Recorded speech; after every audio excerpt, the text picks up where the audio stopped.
Bible story. A wife for Isaac. Abraham was a great man of God. God had promised Abraham that someday he would have grandchildren, and then they would have children, and then they would have children. God promised Abraham that he would have many descendants. God wanted Abraham's descendants to love him just as much as Abraham did.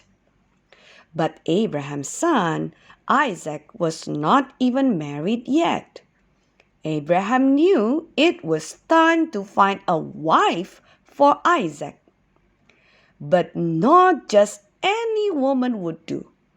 Abraham wanted Isaac to marry a woman who believed in God.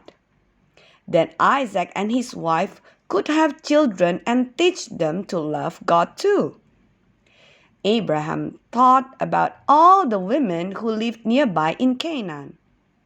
They did not love God. They worshipped false gods and bowed down to them.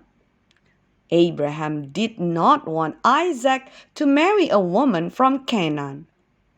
He remembered when he used to live in Haran, many of Abraham's relatives still lived near Haran in a place called Nahor. His relatives believed in God. This would be the perfect place to find a wife for Isaac. So Abraham called in his most trusted servant and said, "Promise me that you will find a wife for Isaac. Make sure that she is not a Canaanite. Go to my home country, to my relatives, and find Isaac a wife there." The servant did as Abraham asked. He took along camels loaded with gifts to give to the father of whoever the bride would be. The servant traveled a long time before he came to Haran, the place where Abraham's family lived. When the servant arrived, he decided to go to a place where the young women of the city went every day. He took his camels and waited beside the spring of waters where the girls came to get water for their families.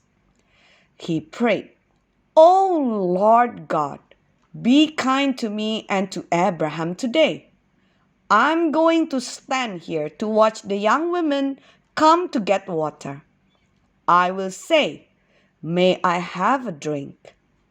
May the one who answers, 'Have a drink,' and I will water your camels too, be the one you have chosen for Isaac's wife." The servant had not even finished his prayer when a beautiful and kind girl named Rebecca came to the well to get water. The servant said, "Please, give me a drink." "Of course, take some of my water." Then Rebecca saw his thirsty camels and said, "I'll get water for your camels too." It was hard work for Rebecca. But Rebecca ran back and forth to the well to get water for the thirsty camels. Finally, all the camels had plenty of water to drink. Abraham's servant was so happy. God had answered his prayer. He knew Rebecca was the right wife for Isaac. The servant gave Rebecca 2 gold bracelets and a gold nose ring.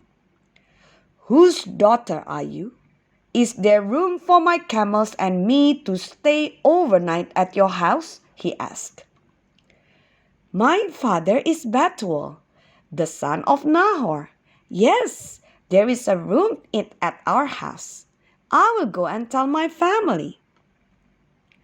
How thankful the servant was. Of all the people he could meet on his journey, God had led him straight to Abraham's relatives.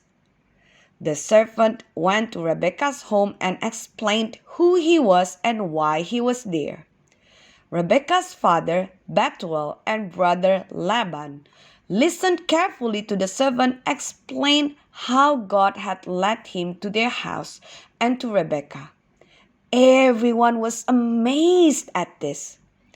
And they were also happy when they heard how God had blessed their relative Abraham. He had left them long ago, and they were so happy that he still loved God like they did. Then the servant asked an important question. Will you let Rebekah travel with me back to Canaan to marry Isaac? Bethuel agreed that this was what God would want to, so they said yes.